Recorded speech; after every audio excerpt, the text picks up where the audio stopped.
am gonna try crafting a one-handed mace. I'm gonna buy this marauding base for 3 divines, and we'll see if we can get something going. We'll bring the mace over to the inventory. We'll grab a perfect orb of transmutation, which takes the item into a magic item, slamming in a random modifier, and then you can use the perfect orb of augmentation to add another modifier into this mace. Now, what I'm looking for is physical damage on everything. Remove these modifiers with an orb of annulment, and you can start to reapply your modifiers. Now, I wanted the base with the hybrid, but we've rolled into a tier 2. So I'm just going to remove it with the orb of annulment, and we're going to keep searching for a tier 1 or even level of all melee skills, which is also another good modifier that I am looking for here. Come on!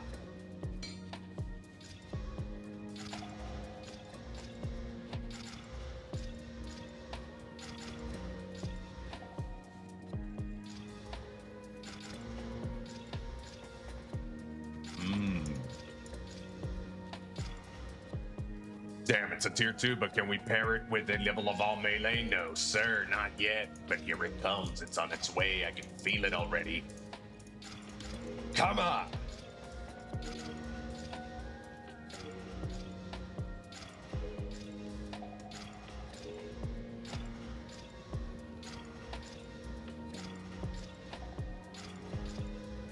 Alright, we got critical hit chance. If we compare this with the hybrid, flat fizz, or fizz percentage itself, we can be on our way. Elemental damage. Alright, so this is actually pretty cool. We can try something else I've been meaning to try here with this base. Now, the important being the critical hit chance, the unimportant being the elemental damage with attacks. So what I'm going to do is I'm going to go over to the Essence tab, and I'm going to use the Greater Essence of Haste in order to force that attack speed into this weapon. I did want to level of all melee here, however, because of the crit chance, we are going to test something else out. We used the one crafted modifier, which was the increased attack speed. However, there is a socketable over on the Concurium side of things called Astrid's Creativity, which allows for one extra modifier to be able to be crafted onto the weapon, which is pretty interesting because now, on top of the attack speed, we can also craft our level of all attacks with the perfect essence of battle, which on one-handed melee weapon will give us a +2 level of all attack skills. So we'll make that to the side. And then over to the ritual tab, we'll grab the Omen of Sinistral Crystallization, which when active in your inventory, your perfect or corrupted essence will remove only prefixes. This is exactly what we want, as we do not want that elemental damage or the attacks on the prefixes. Boom. And now we have our suffixes complete, which is pretty damn nice. From here, I'm going to simply add the prefix. If it's not something that we like, well, actually I messed up, but we do have a way to roll them. Just not expecting to spend some of these here, but all right, I'm only willing to spend 5 of these on this mace. So we grab a Greater Chaos Orb and slam. All right, we got 4 more tries. All I need is one of the physicals, and then we can search for the other with Omen of Lights. Okay, so there we have a tier 1 physical damage. All right, so now we rolled into a physical hybrid. I could slam in 2 modifiers here. However, I am going to use only one, as we can still use the Desecration to look for something that we need. And the beauty about maces is that you can actually slam in increased physical percentage with a Desecration Omen. That one being the same one that we use for the massive Great Hammers. It is the Omen of Black-Blooded, which when activated in your inventory, your next Desecration will guarantee a random critical modifier. So if we activate that and we bring a regular Preserved Jawbone, slam in, we can now desecrate increased physical damage onto our weapon, but we will still be missing that flat physical damage, which if we can just simply slam it in, come on, we got lightning damage, which it's actually pretty bad.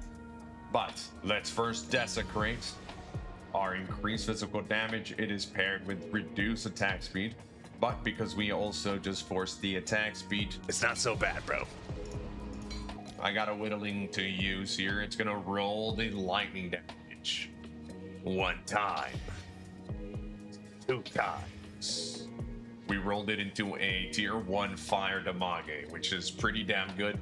Now I'm gonna divine it, increase that, increase physical damage higher. And hopefully we roll higher on the crit chance as well. But baby, come on. This isn't bad. However, the critical hit chance is pretty damn bad.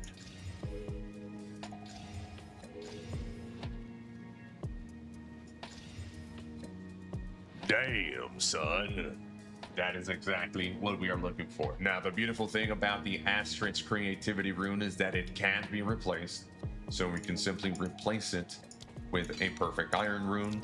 And now we have a one-handed mace that is ready for Ibanashi. I got something special for you this time. A one-handed marauding base mace. Ace. Stace. Yeah, my lord, that's a pretty good rhyme scheme you got going on. Third socket, Ibanashi, stop messing around. Yeah, my lord, I got you. Yeah, third socket income. And now it is time for this Armageddon Blast marauding mace to enter the Temple of Corruption. And what we are looking for is that third and juicy socket. And so we must begin our chant of doom, dark, divine desire. Oh, God. Damn,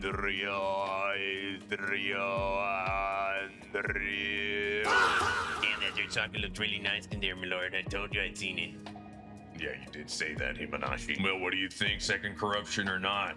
Will it disappear on us, Ibanashi? No, my lord, not this one. Are you sure? Let me take a closer look real quick. Yeah, definitely not gonna poofy dust, my lord. All right. Now that we have that third and juicy socket, Ibanashi has already told us that this won't go to the Architect's Chamber.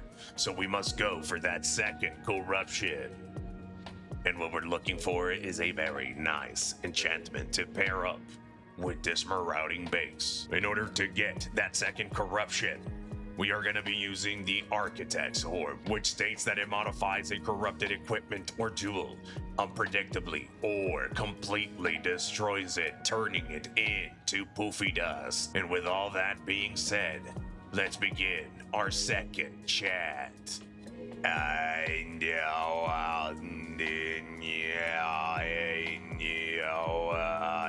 Poofy dust. Subscribe for another episode of Crafting Fall Z.